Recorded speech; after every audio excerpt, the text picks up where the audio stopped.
آج میں سب سے پہلے تو احسن اقبال صاحب کو مبارکباد پیش کرتا ہوں. ان کو جو بے گناہی ہے نیب میں ان کی، آج ہائی کورٹ نے جو ان کو کلین چٹ دی ہے، تو یہ ایک بہت خوش آئند بات ہے، اور اس سے ثابت ہوتا ہے کہ کس طریقے سے پچھلی حکومت نے وچ ہنٹنگ کی اور کس طرح اپوزیشن کو جھوٹے مقدمات میں گرفتار کر کے ان کو سزا دلوانے کی ایک بھونڈی کوشش کی. اور الحمدللہ یہ ایک نیک شگون ہے.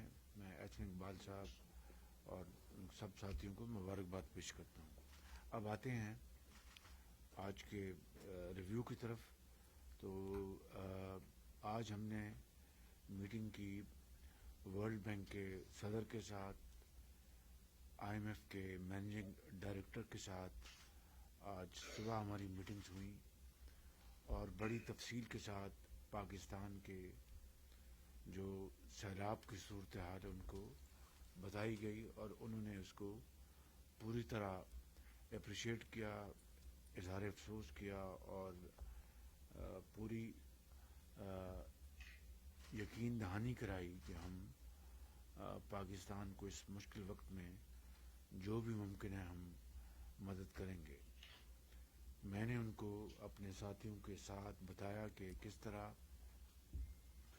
یعنی جو لاکھوں بچے جو ہیں وہ خوراک سے محروم ہیں، اور خدا نخواستہ وہ بیماری میں مبتلا ہو سکتے ہیں. میں نے ان کو بتایا کہ کس طرح وہاں پر ڈائریا اور بخار میں مبتلا ہیں ایک بڑی تعداد. پانی جو کھڑا ہے وہاں پر وبا پھیلنے کا خطرہ ہے.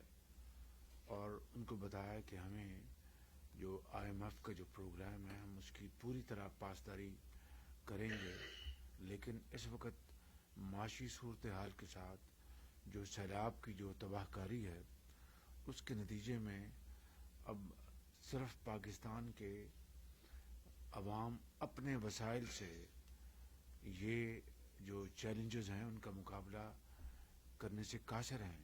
اس وقت جو پوری دنیا ہے اور دوست ممالک ہیں، ترقی یافتہ ممالک ہیں، ان کو پاکستان کے ساتھ کھڑا ہونا ہوگا. اور جو انٹرنیشنل جو آرگنائزیشنز ہیں، آئی ایم ایف کی طرح، ورلڈ بینک اور دوسرے جو ادارے ہیں، ان کو پاکستان کے ساتھ کھڑا ہونا ہوگا. اور اس وقت جو ہمیں جتنا بھی ریلیف جہاں سے مل سکے ہمیں وہ لینے کی بھرپور کوشش کرنی ہے. تو انہوں نے اس سے پوری طرح اتفاق کیا اور کہا کہ ہم انشاءاللہ پوری طرح، انشاءاللہ تو میں کہہ رہا ہوں مگر ان کی طرف سے پوری یقین دہانی تھی کہ ہم پاکستان کے ساتھ اس وقت پوری طرح ہم ہاتھ بٹائیں گے اور جو کچھ بھی ہوا ممکن وہ ہم کریں گے. بس یہ خلاصہ ہے آج کی جو میٹنگز ہوئی ہیں ہماری آئی ایم ایف کے مینیجنگ ڈائریکٹر کے ساتھ اور ورلڈ بینک کے صدر کے ساتھ. تو جناب فنانس منسٹر صاحب نے بھی، محترمہ شہری رحمان صاحبہ نے بھی، اور منسٹر آف انفارمیشن صاحبہ نے بھی اپنا پورا اس میں ہاتھ بٹایا اور پوری طرح کنٹریبیوٹ کیا. آپ کا بہت شکریہ. اب ذرا